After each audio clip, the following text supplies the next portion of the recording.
Okay. بسم اللہ الرحمن الرحیم. آج ہمارے ساتھ فیصل آباد بار کے ایک مایہ ناز وکیل موجود ہیں. سر آپ سے ریکویسٹ کروں گا کائنڈلی اپنا تعارف کروائیے گا. جی السلام علیکم ورحمۃ اللہ وبرکاتہ. میرا نام عتیق الرحمان ایڈوکیٹ ہے. ہائی کورٹ بار کا میں ممبر ہوں. فیصل آباد بار سے میرا تعلق ہے اور تقریباً مجھے 17-18 سال ہو گئے ہیں as a practising lawyer Faisalabad bar میں. سر میں آپ سے کچھ چنندہ سوالات کرنا چاہوں گا، جس میں سے پہلا سوال یہ ہے کہ سر وکلا کو معاشرے کا روحانی معالج کہا جاتا ہے. سر اس اصطلاح سے آپ کیا مراد لیتے ہیں؟ بالکل، وکیل جو ہیں وہ روحانی معالج ہی سمجھے جاتے ہیں، کیونکہ وکالت ایک ایسا پیشہ ہے جو دوسروں کے کام آنے کا ہے.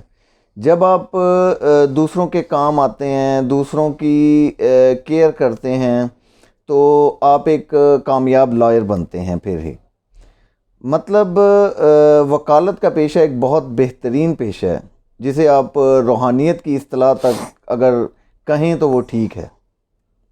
Thank you. سر اگلا سوال یہ ہے کہ آج کا وکیل بدمعاش ہے، یہ امیج کیوں اور کیسے بنا؟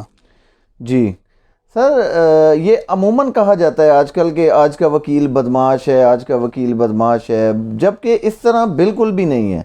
وکالت ایک نوبل پروفیشن ہے اور اس میں آنے کے لیے ایتھکس جو ہیں وہ ہمیں سکھائے جاتے ہیں. ٹھیک ہے، تو ایتھکس کے لحاظ سے سارے وکیل جو ہیں ان ایتھکس پہ عمل کرتے ہیں.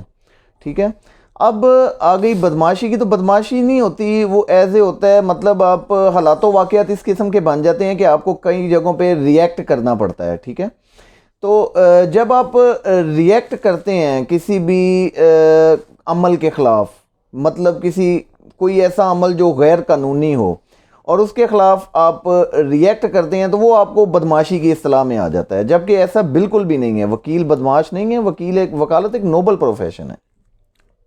جی سر، وکیل اور سیاست کا آپس میں اتنا گہرا تعلق کیوں ہے؟ جی، وکیل اور سیاست کا بہت گہرا تعلق ہے، کیونکہ آپ دیکھیں کہ قانون جو ہے، قانون بنتا ہی قانون ساز اسمبلی سے ہے. اور قانون ساز اسمبلی جو ہے اس میں مطلب آپ کو پتہ ہی ہے ہمارا جو کنٹری ہے اس میں 3 پلرز ہیں، جیسے لیجسلیٹو ہو گیا، جیسے جوڈیشری ہو گیا، اور پھر ایڈمنسٹریشن ہو گیا. اب لیجسلیٹو کا کام کیا ہے؟ لیجسلیٹو میں کون بیٹھے ہوئے ہیں؟ یہی ہمارے جو پولیٹیکل ہیں، یہی بیٹھے ہوئے ہیں. ٹھیک ہے، تو سیاستدان مطلب جو ہیں، تو ان کا کیا کام ہے؟ انہوں نے لا میکنگ کرنی ہوتی ہے. یہ لا میکنگ کرتے ہیں، لا میکنگ کو آگے انٹرپریٹ جو ہے وہ جوڈیشری کرتی ہے. ٹھیک ہے، اب جوڈیشری اور اس پہ عمل درآمد جو ہے وہ اس نے کروانا ہے ایڈمنسٹریشن نے. سو لائرز کا بہت گہرا تعلق ہے سیاست سے. Thank you. Sir law practice میں کیا تبدیلی آئی ہے؟ لا پریکٹس میں ایز سچ تبدیلی تو کوئی نہیں ہے، لیکن آج کل بس آپ کو پتہ ہے کہ حالات و واقعات کے مطابق ٹرینڈز جو ہیں وہ چینج ہو گئے ہوئے ہیں.